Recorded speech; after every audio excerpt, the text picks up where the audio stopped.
Hey, peace, family. So, as you all know, May is Mental Health Awareness Month. And as we wrap up in May, just wanted to share these 7 lessons that's taken from my latest blog or my most featured blog from a few years ago entitled The Paradox Between Mental Health and Building Wealth. And one thing that I think is important for us to collectively talk about or think about when you read this blog is these 7 key lessons can attribute to whether you're in college, going through, your college years, navigating into the workforce, or you already been in the workforce and you're just trying to navigate life. It is a paradox and it is a similarity of how we come to know our mental health while also building wealth, and then vice versa. We're trying to build wealth but also maintain our mental health. So these 7 key lessons are there to encourage you, empower you, and make you think beyond your current situation.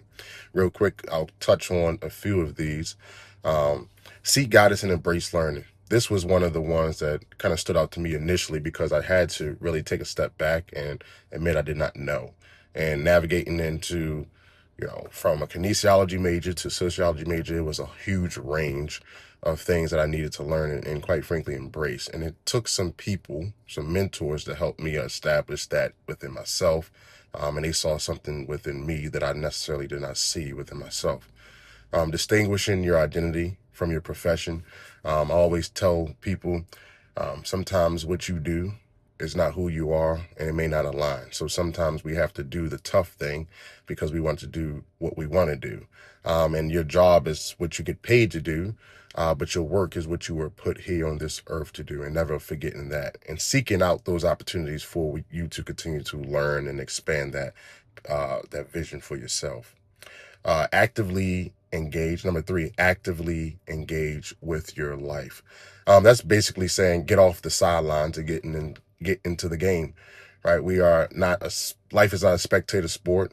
So we have to make sure that we are actively contributing to life if we want life to reward us and we want to benefit from the great things that life have to offer us. But we understand that with number 4, right? Prioritizing mental health and well-being. So your mental health is a direct reflection of how you feel about yourself and how you may contribute to society as a result of that.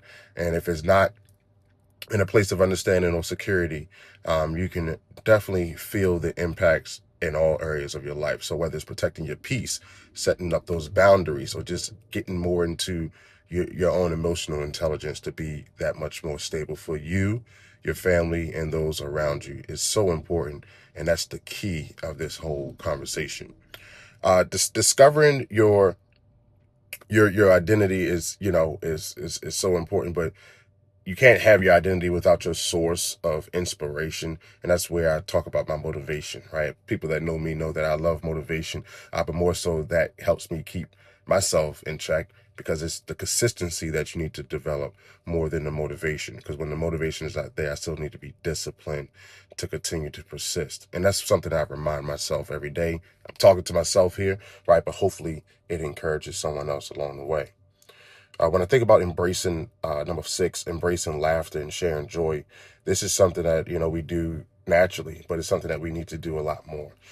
In today's society, I feel like we are so rushed and so in the way of everything, we kind of forget to take a step back, live in the moment, and just really bask in our own, success, or just enjoy the fruits of our labor. So embracing laughter and sharing joy is so essential to me, and so essential to you, and for your mental health. So you can really just live in that moment and really make sure that you understand that the joy that I have now has to persist, even when the happiness doesn't, right? The joy that I have is something that's consistent or is unspeakable, right? That I would say. And that unspeakable joy is so important for us to continue to remember where we come from, what struggles, the triumphs that we went through, and what we've gone over, and how it, quite frankly, we we we believed in ourselves, or believed in the process, or believed in the higher power. Um, and for me, that's the prayer, that's the fast, and that's the dedication to, again, like I said in the previous, learning of your source of inspiration, but more importantly, how do I continue to remain consistent when I don't feel like it, right? How do I embrace that motivation and discipline? And again, we have to share that joy and that laughter, and sometimes that struggle, but that helps keep the main thing for what you're after. And lastly is one of the things that we talked about heavily in April, for April being Financial Awareness Month, but I'll touch on this here as well. Quite the opportunity, right? Mastering your financial management or literacy, something I did not know, something that's not taught in schools, and something that quite frankly, we all struggle with. People that I talk to all the time, whether they're out of college or in college, trying to figure out what should they do next, because they are having some serious financial decisions, like should I take out a loan, or should I just continue to work or seek the workforce because I need to pay back these loans. And that's a true, indicator for what your financial outlook may be. And that's something that we talk about with my own personal lived experience of maxing out my FAFSA and not having any funds, and how long it actually took me to finish my degree. But in the midst of that, as I was able to navigate through these other 6 lessons, the financial management and literacy came as by way of seeking guidance and embracing learning, by way of actively engaging my life, and by embracing joy and laughter, because I'm going to make it regardless, and I have to be okay with that patience and the hard work and the persistence that takes. But I'm going to make it regardless, because that's one thing that I know I have um, access to, which is internal drive, right? Innate responsibility to perform, the ability to show up, and continue to show up until I get what I want. That's what I know is innate. And the other commitment from other people, right, that I said before, that may see it in me before I see it in myself, is the reasons why.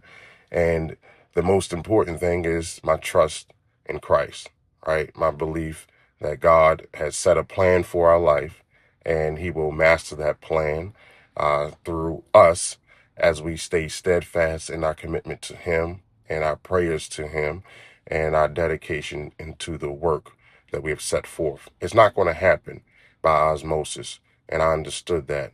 And mastering that understanding even now, as you navigate, the different highs and lows of the financial crisis that we're in right now.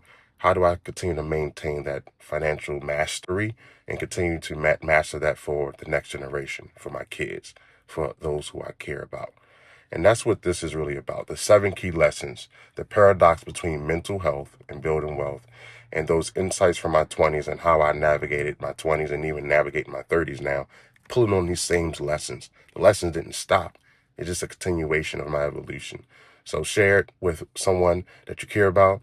Take a read on the emphatictruth.com/blog and read up on our latest articles. It's over 30 articles that we have published, and it's there to inspire you, to empower you, and to encourage you beyond your current situation.